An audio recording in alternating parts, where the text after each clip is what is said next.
This is the not bad pile, and the maybe pile, and these are the rejects. And all these didn't send a picture. Holy shit, gasps Candy.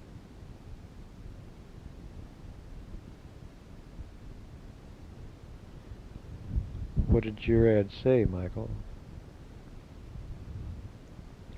Handsome Woodstock millionaire. He laughs. How many replies? 136 so far. 2 or 3 sound promising. Fuck the rest. Bunch of Jewish yuppies. We could do a book called JAP.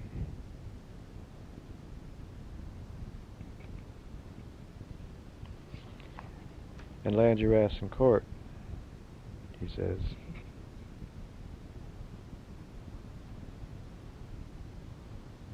And land our asses in court, he says. I want to see what girls won, says Candy. How'd your ad work out, Charlie? Asks AJ. And I feel the zing of tit for tat. And see that you never told me about no personals ad looking in Candy's eyes.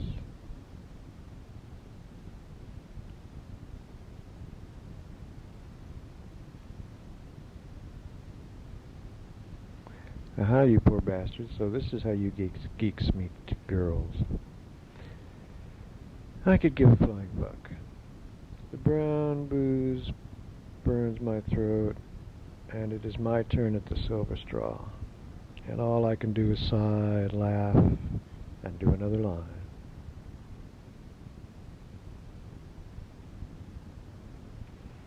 I got about 15 replies, I say, feeling the cocaine numb my nose. How did your ad read, Charlie? It said escape from New York. Any cuties? Nah, strictly walking wounded, middle-aged women with retarded kids, dried-out academics, neurotic Upper West Side types, even one fag. Actually, the fag was kind of interesting. Wow, look at this one, says Candy.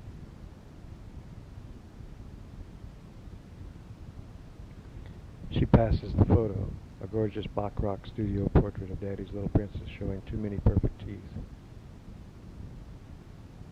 Oh wow, says Candy. Yeah, says AJ. Great neck to the max, man. Stay away from those jabby types. You're telling me, I laugh. I had my airhead princess, remember? Yeah, I remember, he says, lighting the stubby joint.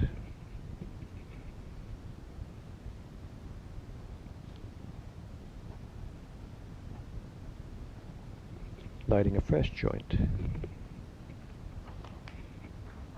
What's the big deal with Japs? Says.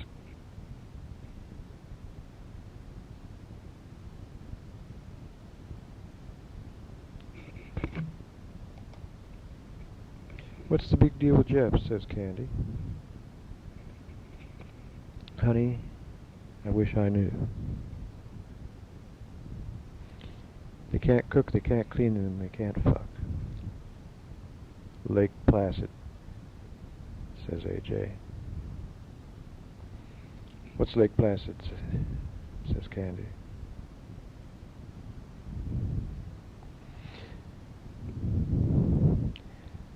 A JAP on a waterbed, he giggles. Right, I agree. What a joke. Mine couldn't even boil water, right? I mean, her idea of making dinner was to dump a package of spaghetti in a pot of cold water and turn the burner on high. So I did all the cooking while she whined about getting a maid. And the sex, well, her idea of foreplay was like the old joke, 2 hours of begging.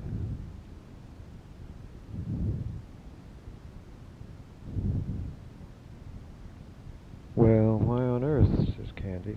Oh, I was strung out and she was so damn pretty and she gave me that look, you know, and I thought, great, at least she's not smart enough to be neurotic. That's sick. So was our relationship. Are you serious? Fucking A. That was Jasmine, my spaced out princess. Jasmine would sit by the fire and read People magazine and ask me in all seriousness if I didn't think Liz Taylor looked just awful. Christ, and after she finished people, she'd sit there inspecting her nails, talking about Jackie O's private yacht. Never again, man. Were you married? Yep. And you were married once before? Yeah. Was your first marriage fun? Sex was great. She was a wasp from Bryn Mawr. She looked like a chubby Ally McGraw. She was fantastic in the sack. We had 2 good years, well, 1.5. Then she started getting weird on me. She got weird on you? Yeah, she kidnapped all my negatives and left a ransom note under my pillow. So I threw her out again and changed the fucking locks. So I threw her out and changed the locks. She brought 3 macrobiotic dykes to help move her stuff. What a trip. And that was it? Just Candy? Oh, there was more, believe me. The divorce took 2 years. She claimed I beat her up twice a week and then threw her out in the snow like a used Kleenex.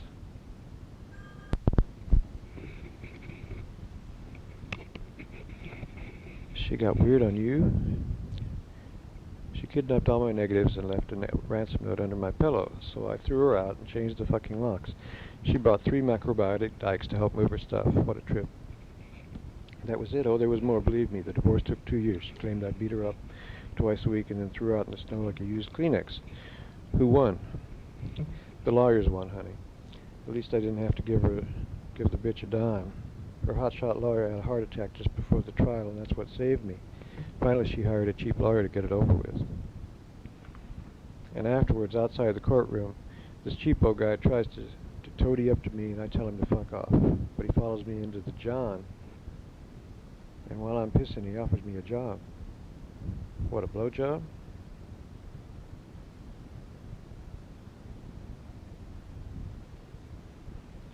No, a real job. And I say, what kind of job? And he says, you're a photographer, right? Do you take flash pictures? How'd you like to make $200 for an hour's work? Oh, wow. Yeah, can you imagine? Can we watch MTV now? Asked Candy. There's no electric, do you remember? Says AJ. I do have a hot tub, though. A beautiful hot tub. He says, winking.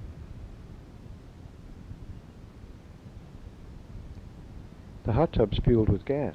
Shall we take a tub?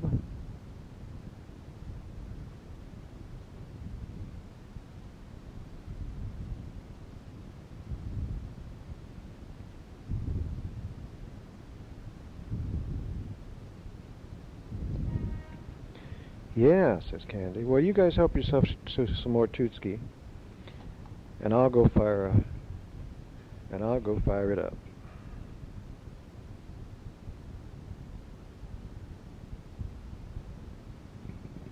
I watch Candy hoover 2 greedy lines,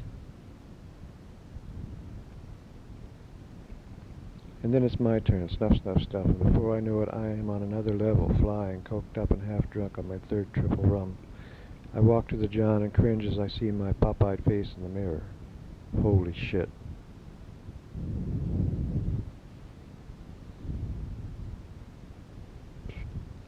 I need a shave, a trim, and an eyeball transplant. I look terrible. I catch Candy tooting again and tell her to take it easy. She says, look who's talking, and I think, what the fuck, she's right, and say, pass the whiff and do another line. AJ reappears and he whiffs too.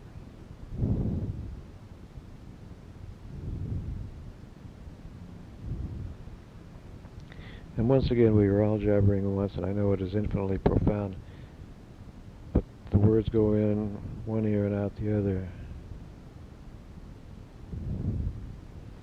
Zip, just like that, and my nose is numb and my throat tingles as I switch to beer and follow the laughing crew downstairs, and we strip and jump into the bubbling hot tub.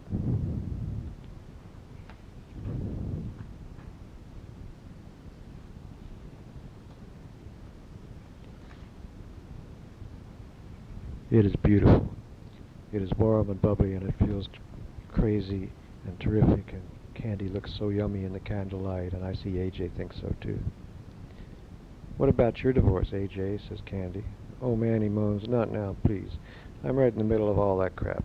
I'm writing songs about it. I'll play one for you later. And I watch him slide his fat white arm around her slim waist, and suddenly I feel like the third tit on a fucking bull, and I'm paranoid and jealous and insecure, and I feel powerless as they giggle and smooch in the candlelight, the flickering candlelight. How does it feel, bellows AJ. How does it feel to be all alone? I think up yours, AJ. Scoring coke with your big house and your gourmet drugs and then your MTV and your red Jaguar and this fucking hot tub.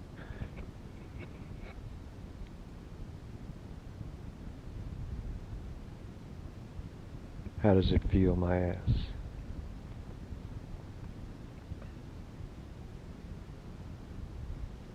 You know, I announce, I think I've got it figured out. Got what figured out, says AJ.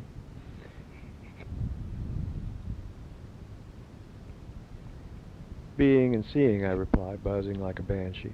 What do you mean, Charlie?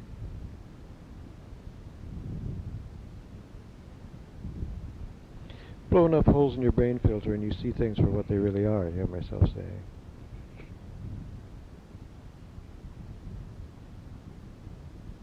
You see what really is.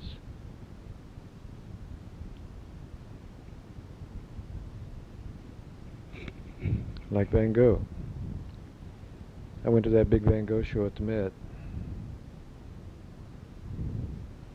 And when I saw his paintings, I realized Van Gogh was tripping his brains out.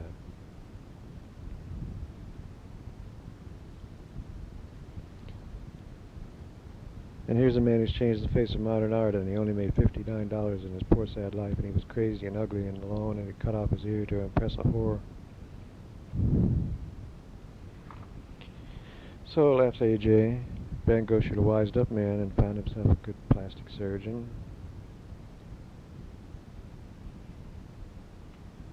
And a happening gallery.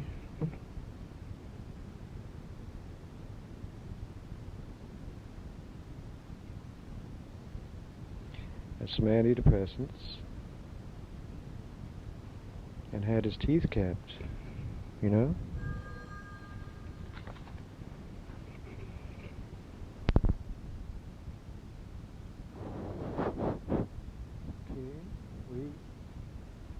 Are we live?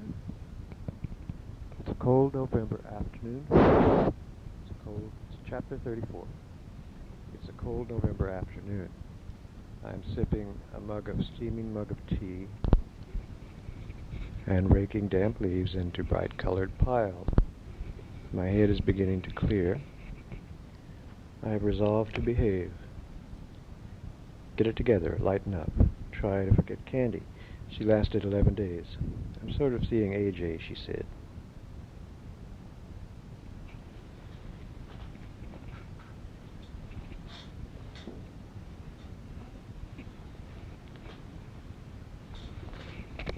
There goes another one.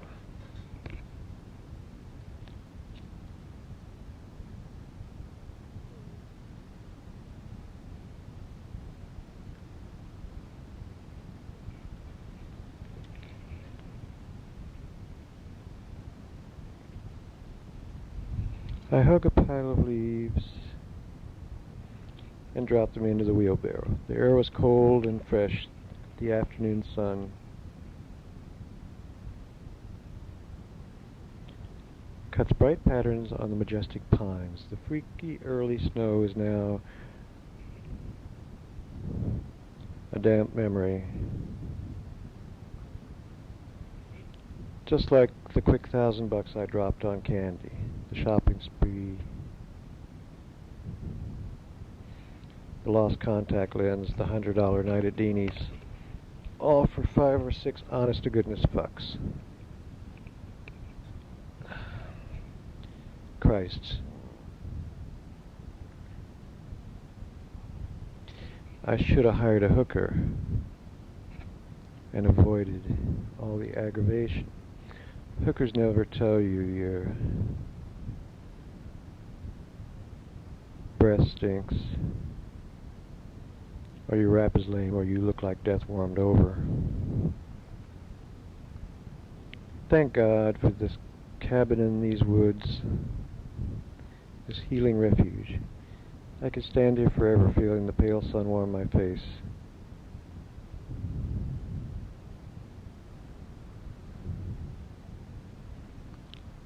Bright little birds singing chickadee, chickadee dee dee. A gusty breeze. A breeze gusts. And the breeze freshens.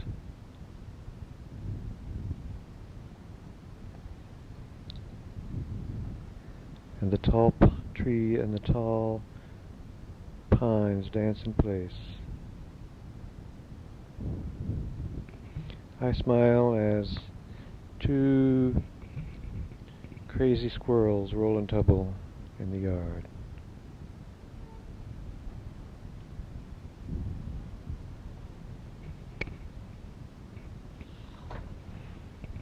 I breathe deep, feeling my junked-up lungs with clean, pine-scented air.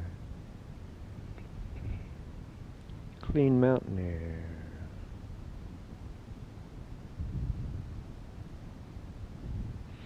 And vow to remember why I came here to these mountains and the tremendous sense of relief at leaving that soul-sucking city.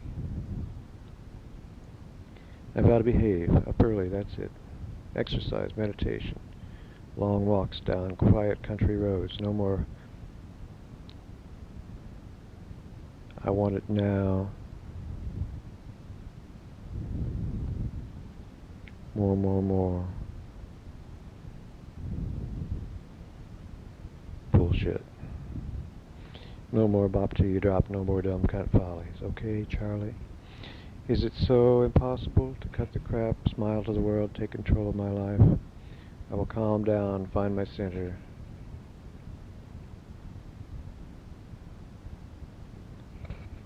My path through the woods.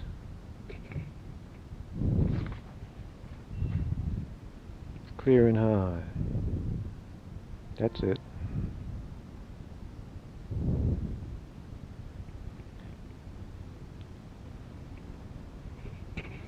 I hear the phone and I smile. I hear the phone ringing and I smile. Let it ring. It's the city calling and I don't want to know.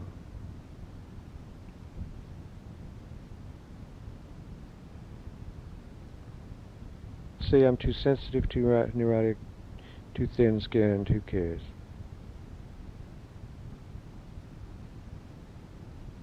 Let the answering machine pick up. I want to enjoy this beautiful day. Let it be. I grab the wheelbarrow, guided to the edge of the woods, dump the last load of leaves. Now for a load of little pine twigs to warm my toes and kindle the thick oak slabs to heat the cabin. I leave the wheelbarrow and walk into the woods, the leaves a carpet of yellow and gold, and marvel at the unbelievable beauty and magnificence of it all. I feel my resolve strengthen as I snap the twigs and drop them clunking into the old blue wheelbarrow. I will stay here in the woods for a while, clean up my act, cut right through this middle-age crisis shit. I pause, sit for a moment on the back steps, watching the pale sun fade between the pines. I feel a melancholy longing, a sadness, a confused and mixed message from the misty dreamer in my head and the junkie in my jeans. My dark crevice of need sucks like a raw wound. I have to keep the lid on it.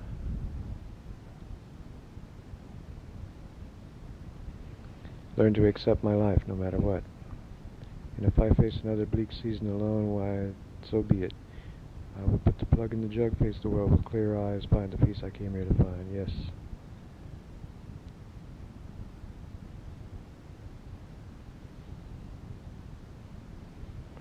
I wheel the twigs toward the woodpile, dump the load, pleased with my awakening determination. I walk inside, throw another log on the fire, put on the old brass teapot, hands sticky with pine sap, phone rings again. I pick up. Hello? Charlie, it's Chrissy. Oh no, Chrissy, the human trampoline. Chrissy is the third string desperation date, a mediocre towny fuck. She's fat, she's got more problems than I do, and she only lets... She's usually got the crabs.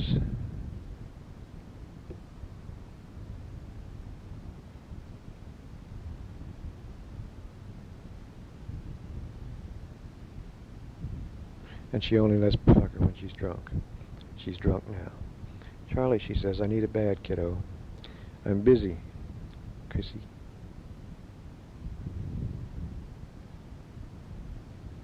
What you doing? It can't be that important. Raking leaves, gathering twigs. Well, it's getting dark, booby, and I've got a pizza and a jug of wine. I'm coming over. Chrissy? See you in 5, Charlie. Don't let your meat loaf. 35. In walks Chrissy with a jug of Gallo and a cold pizza, and I think, old fuck, fasten your seat belt. It's poke and puke night again. Chrissy, I know I'm bad. You only let me fuck you when you're drunk and depressed. Yeah, but Charlie, and you're a walking crab farm. Jesus, that was last year. Have a glass of wine, Charlie. I stare at the jug, remembering.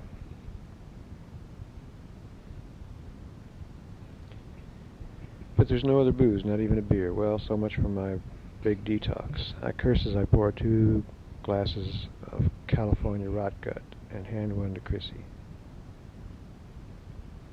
I clink, gulp, and gag. Drive carefully now. Actually, Chrissy's a great fuck. Chrissy's always a great fuck.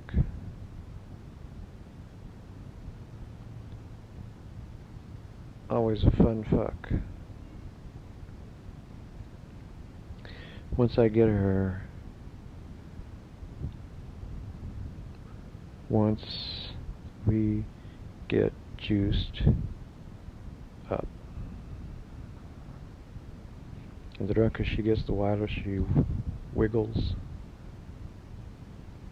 and flops and shakes that big fat ass. Plus she screams like some banshee when she comes. I mean, like, ah! I remember once giving Chrissy a righteous long dicking, and she starts screaming her head off, and suddenly there's all these cops at the door.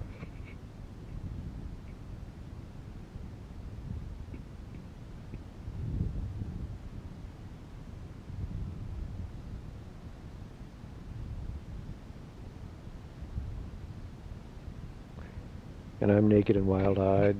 Yes, sir, officer, just having a little fun, sir. Yes, sir, I sure will, sir. The next morning I wake up itchy and discover teeny scabs with legs in my pubic hair. Again, driving hungover to the drugstore to face the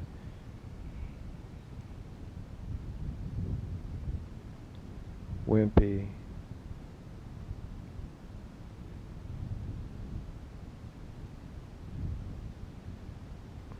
the pharmacist's wimp, to ask for a bottle of A200 that comes with a little pink plastic comb for crab lice eggs. Goddamn your eyes, Chrissy. So here she is again. How long can this go on? I remember my very first night in Woodstock, how I highballed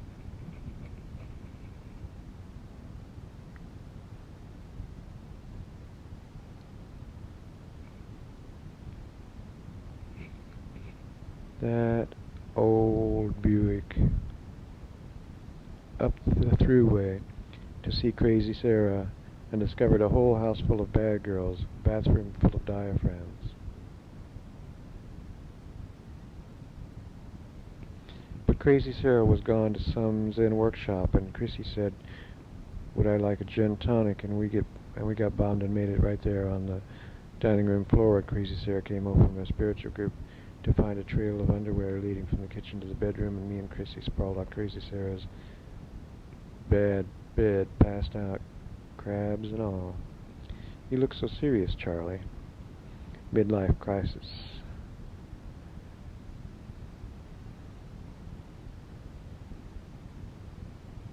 I'm having my midlife crisis, I think. Yeah? Yeah. I let a bimbo break my heart. Plus I'm out of it. Plus I got busted again for DWI, and they revoked my license, and I have to see a social worker in Catskill once a week, and she says I need 6 months of treatment. Actually, she said 6 months minimum. Bummer, huh? Yeah, don't spread this around, please. Want another glass of wine? Twist my arm. I feel our glasses hold my nose as I knock it down.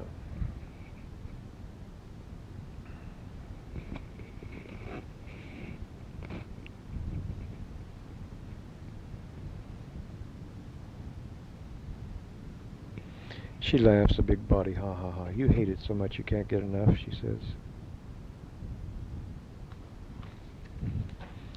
Yeah, and I'll need about 10 more glasses before you look good enough to fuck, Tootsie. I love it when you talk dirty. The truth well told, darling. Okay, no sex for you tonight. That means no crabs? Oh, stop with that. That was last year. Okay, you win. How you been, gal? Oh, up and down, you know. I've been real involved with the hippie deli. You know they're being affected by that smart-ass Goldstein. Yeah, I know. What a goddamn shame. They ought to put that in the Woodstock time capsule. The whole goddamn store. Every beer and bummed out beer hippie with it. I'll never forget when I first came to town. I needed beer and ciggies one night, and it was late, and the only place open was the hippie deli. And I stood there in awe. They had 21 different kinds of beer, and weird cigarettes from India, and 9 different kinds of rolling papers, and one whole shelf of sugar and munchies. And that was it for food. All the rest of the store was hash pipes and roach clips, and the long-haired kid behind the counter was blowing soap bubbles filled with marijuana smoke. Well, we're having this big benefit at the Cafe Depresso, and there's a petition. Babe, you know we can't stop it. I mean, look at Goldstein's letter to the Woodstock Times, calling Woodstock the Bowery of the Catskills, saying that the first thing you see as you step off the bus is the town bum stoned out of his head at 3 in the afternoon. Now, I know Herman, and he's actually a very sweet guy. You know, he's bright and talented. He quotes the I Ching, for Christ's sake. The town bum quotes the I Ching, and I love the way Herman sits there right in the middle of town, right on the main bench, like he's the center of town, rain or shine. Old reliable Herman, you know he's going to be right there on his spot. So you know Goldstein will win, but meanwhile Herman knows he's fucking with the merchants' heads.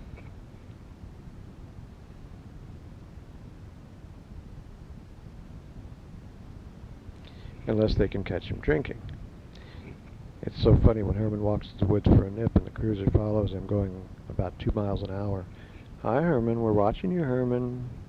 Anyway, hun, forget it. The old days are gone. Maybe I should sell this cabin to some back-to-the-land type and move to Key West and become a fag. Want some more wine? Yeah, but Charlie, we've got to do something. What? They're going to throw the hippies out in the snow and open another t-shirt store. Money, money, money. Sell shit to the tourists, sell more shit to the tourists. And when the hippie deli is a tacky gift shop and an old quarter-day Herman is in some nice treatment program and the village green looks just like Great Neck, then what? 6 Flags over Woodstock? Well, why not? Round up the deviants and bust them to Manhattan. Put up a wall. 2 drink minimum. Hey, Charlie. You're ranting and raving. So why don't we write all this down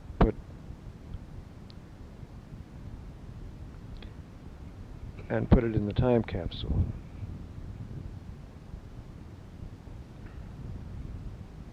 I have a better donations, such as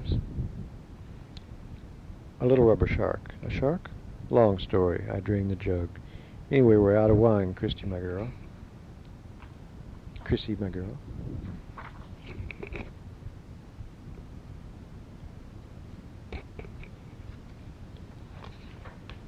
I knew this would happen. You did, huh? Yeah, she says, producing a pint of Smirnoff. I brought a traveler just in case. Want some pizza?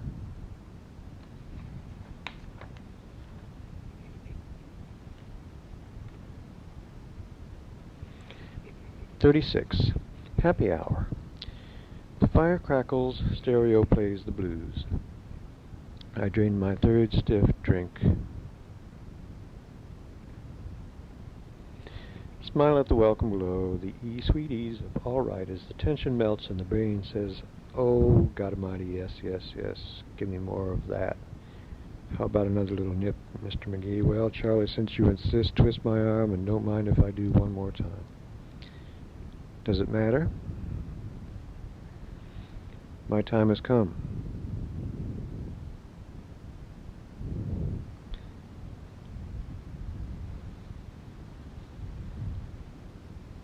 I have no ambition whatsoever anymore except booze, dope, and pussy. I pour another shot and laugh at my own hopelessness. At least alcohol gives relief and comfort. At least booze makes imminent disaster seem like no big deal.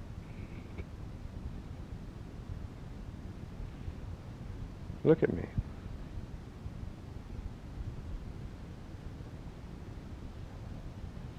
I'm old and I'm ugly. I'm a balding red-nosed. I'm a balding red-faced pervert with watery eyes and road maps on my sweet potato nose. I have a feeling this is it. I tip my tinkling drink and swallow hard. So what? Goodbye, Charlie. I used to dream of getting straight, writing the big novel, putting it all down. All the tin wet ring on the bar top flashes as the pieces fell in place, making sense of the weirdness, madly spinning shit to gold. I used to dream of controlled excess, laughing all the way as I downed another burning shot with a cold beer chaser, made clean, hard bank shot on the 8-ball and 8 bad girls for breakfast, 3 at a time. Instead, I get my old pal, loss of control. Bye-bye now. Now I merely endure reading the obituaries in the Times, watching bad porn videos, eating bootleg lewds, and drinking myself senseless. Now I face the awful truth. I never score with the girls I want, and I never will. The cuties look at me and laugh. As for the rest, I shudder. So the fight goes on, and with each battle lost, my moral compass bends another degree, and another straight friend stops calling, and another bit of the circus I call my life is destroyed. For I know as well as anyone that we always pay for what we get, and some of us must pay dearly and double more often and with more ba, each according to our biological needs.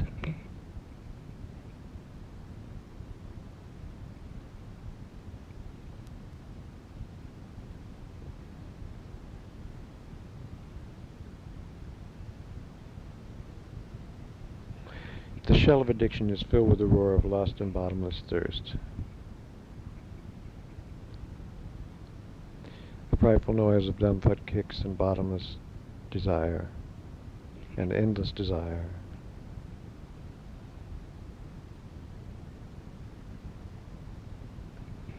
Desire gone mad, desire gone off the deep end.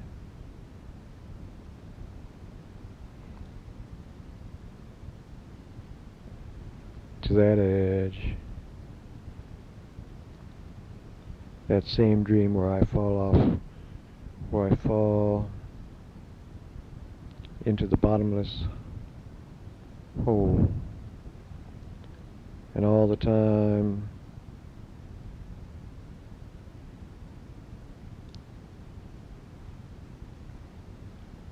this spinning, whirring noise, this endless rush of fill me, snort me, do me, This same voice of darkness and the sweet promise of perfect sleep but death without dreams. I'm so tired of this.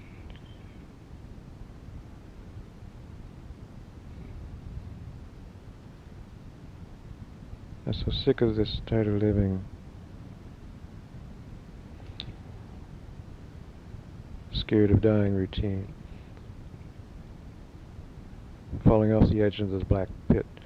Can they treat that? Can they treat the rocket up my ass and the pecker in my pocket? The legs that take me to the closest neon sign?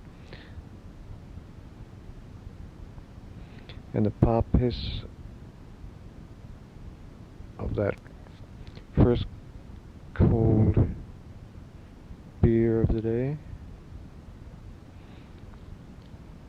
If a bottle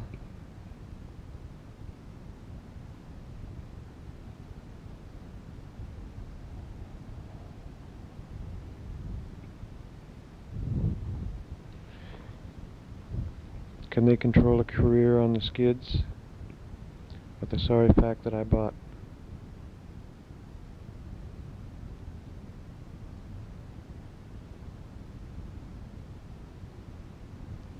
did I have gray white poisoning? Does it matter?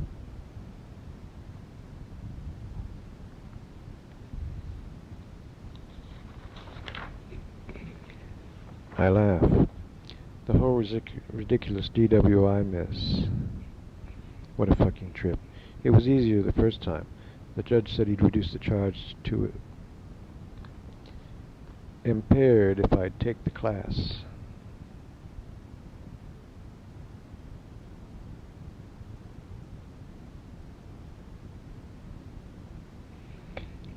And I said, fine, hey, I'll snooze through some jive-ass lecture, no big deal.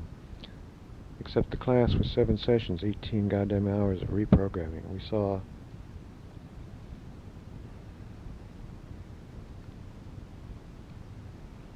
saw this film. We saw this one film.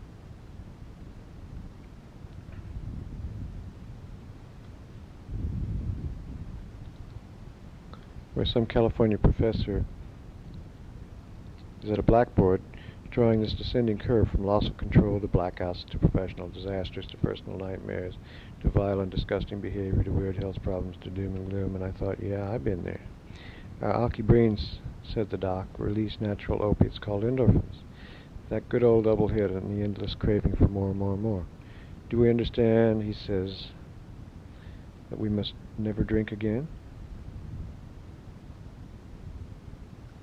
And I think, sure, doc, tell me another one. Take away sex, drugs, alcohol, what's left? My favorite thin skin surrounding every rejection, every snub, every put down, every neurosis in the book. Are you serious? Let me say this clearly. Life without an occasional, clearly and unequivocally,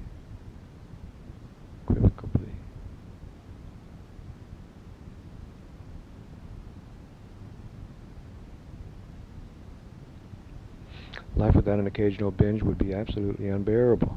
Give me codeine, give me little white pills,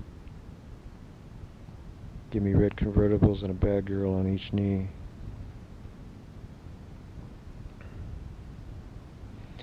Give me that scene in the movie, Something Wild with a Bad Girl.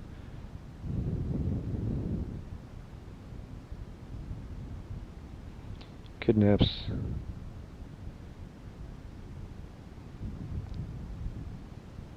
the lucky guy.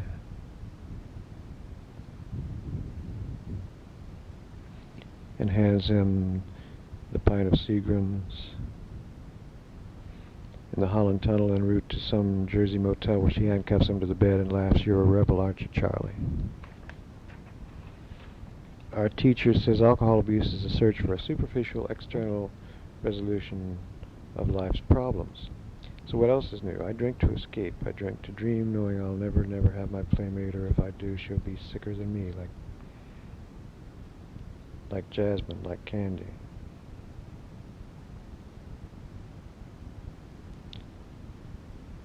Like Chrissy. Like Candy. Just before she left, Candy confessed she'd been faking it. She never had an orgasm in her teenage life. What was all that screaming and carry on? I said. I get these fantasies, she said. Like what? I said. Like shoplifting naked, she said. Like stealing Black Sabbath records high on cocaine. Stark fucking naked, she said. Spare me, I said. He was so drunk, she said. I never saw anyone that drunk, she said.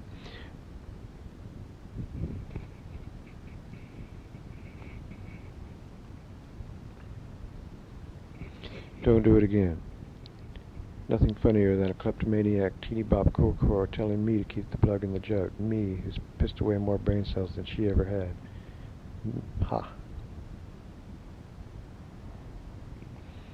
The Yawkey Doc speaks of rational living. There's not one spark of rational living in my bones, Doc.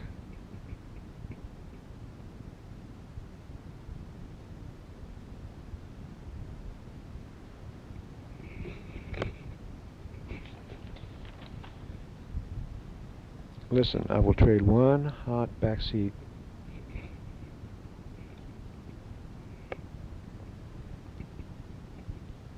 I will trade one hot night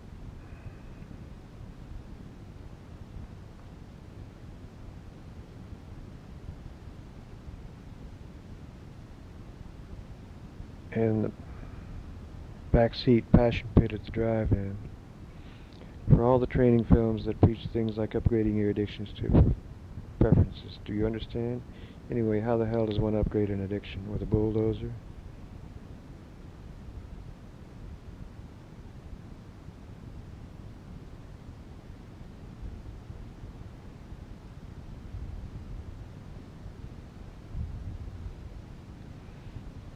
With an East Side matron who dresses me in sexy suede that smells like high school? Upgrade my addiction, sure. Give me 6 imported beers and a Swedish nurse. Don't you see?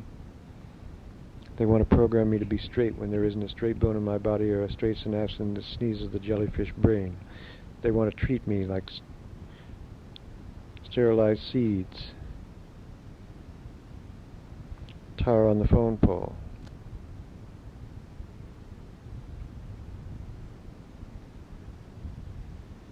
Tar on the telephone pole. Subject was treated.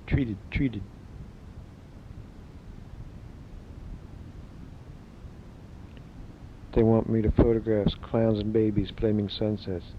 They expect me to cease and desist chasing bad girls and settle down to a life of middle gray, a life of keeping my room clean. They think if they put me through their program and somehow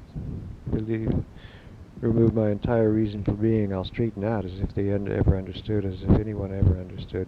Once the top goes off my bottle, honey, it never goes back on.